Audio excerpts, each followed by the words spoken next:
উপপাদ্য 3 ত্ৰিভুজৰ শীৰ্ষবিন্দুৰ পৰা বিপৰীত বাহুৰ ওপৰত টনা লম্ব তিনিডাল সমবিন্দু বা ত্ৰিভুজৰ উন্নতি তিনিডাল সমবিন্দু বুলি আমাক প্ৰমাণ কৰিব লাগে।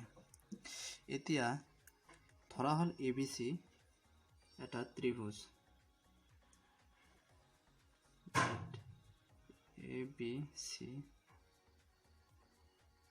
এটা ত্ৰিভুজ।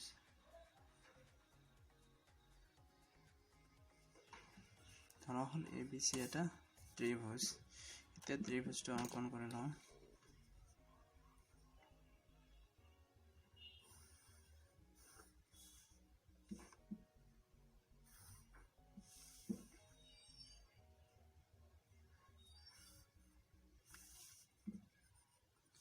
ABC এতিয়া ধৰা হল শীৰ্ষবিন্দু B আৰু Cৰ পৰা বিপৰীত বাহু CA আৰু ABৰ ওপৰত টনা লম্ব BE আৰু CFৰ ছেদবিন্দু P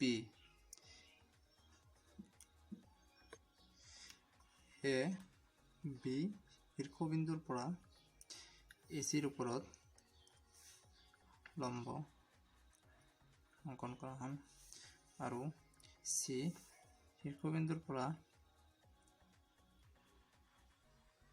ABৰ ওপৰত লম্ব অঙ্কন কৰা হল। এতিয়া এই লম্ব দুডালে P বিন্দুত ছেদ কৰে। AP সংযোগ কৰা হল আৰু সংযোগ কৰে APক বঢ়াই দিয়াত BCক D বিন্দুত ছেদ কৰে। BCক D বিন্দুত ছেদ কৰে।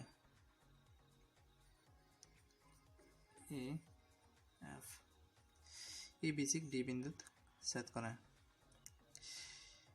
এতিয়া প্ৰমাণ কৰিব লাগে যে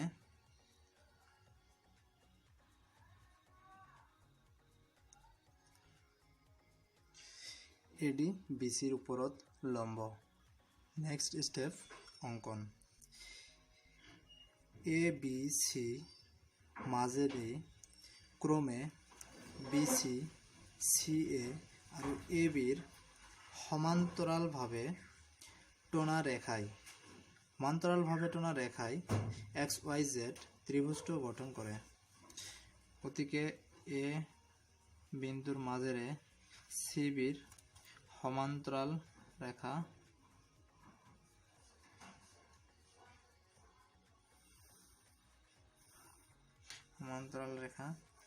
আৰু B বিন্দুৰ মাজেৰে ACৰ সমান্তৰাল ৰেখা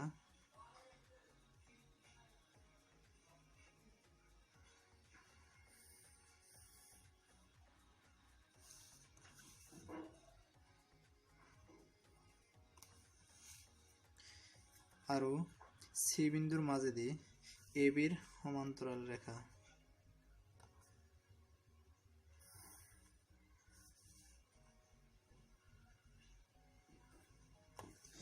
অঙ্কন কৰা হল আৰু এইটো ত্ৰিভুজৰ নাম XYZ দিয়া হল। এতিয়া XYZ ত্ৰিভুজৰ পৰা আমি প্ৰমাণটো কৰিম। স্পষ্টভাৱে দেখা যায় যে XBCA এটা সামন্তৰিক আৰু ABCY এটা সামন্তৰিক।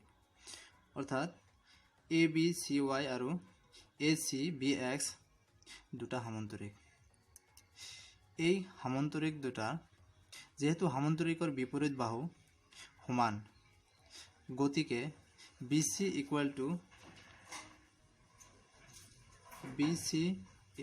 টু AY আৰু BC equal to AX। BC equal to AY আৰু BC equal to AX। BC equal to AY আৰু BC ইকুৱেল টু AY।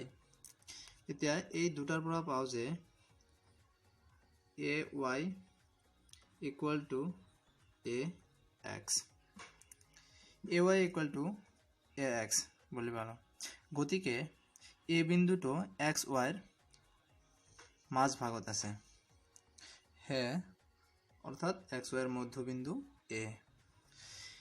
একেদৰে আমি প্ৰমাণ কৰিব পাৰি যে এক্স জেড আৰু জেড ৱাইৰ মধ্যবিন্দু বি আৰু C, X A C B সামন্তৰিক আৰু এ চি জেড বি সামন্তৰিকৰ পৰা আমি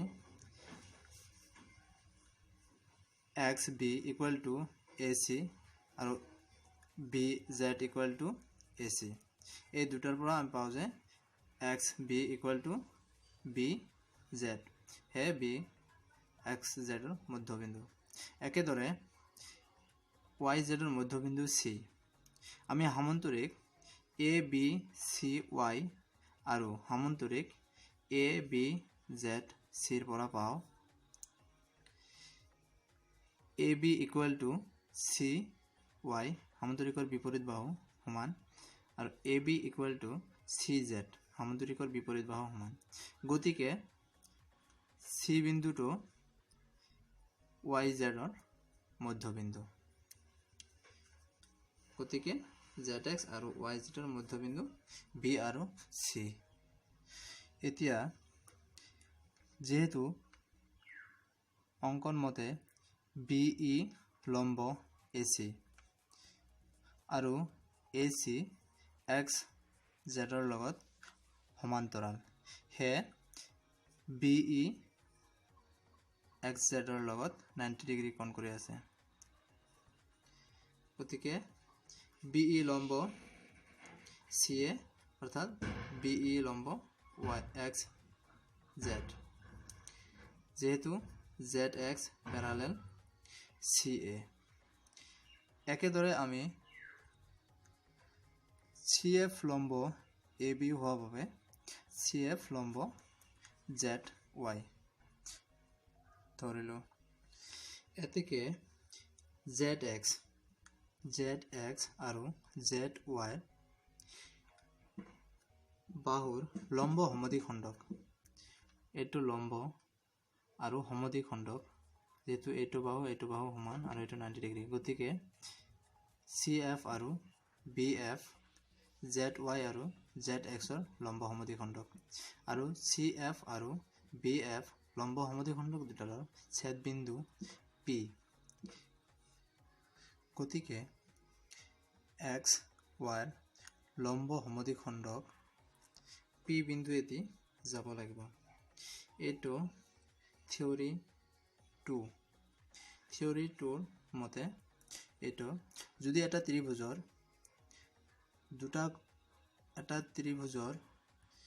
যেহেতু ত্ৰিভুজৰ বাহুৰ লম্ব সমদ্বিখণ্ডক তিনিডাল সমবিন্দু, অৰ্থাৎ A P perpendicular of X Y বা AD perpendicular of X Y,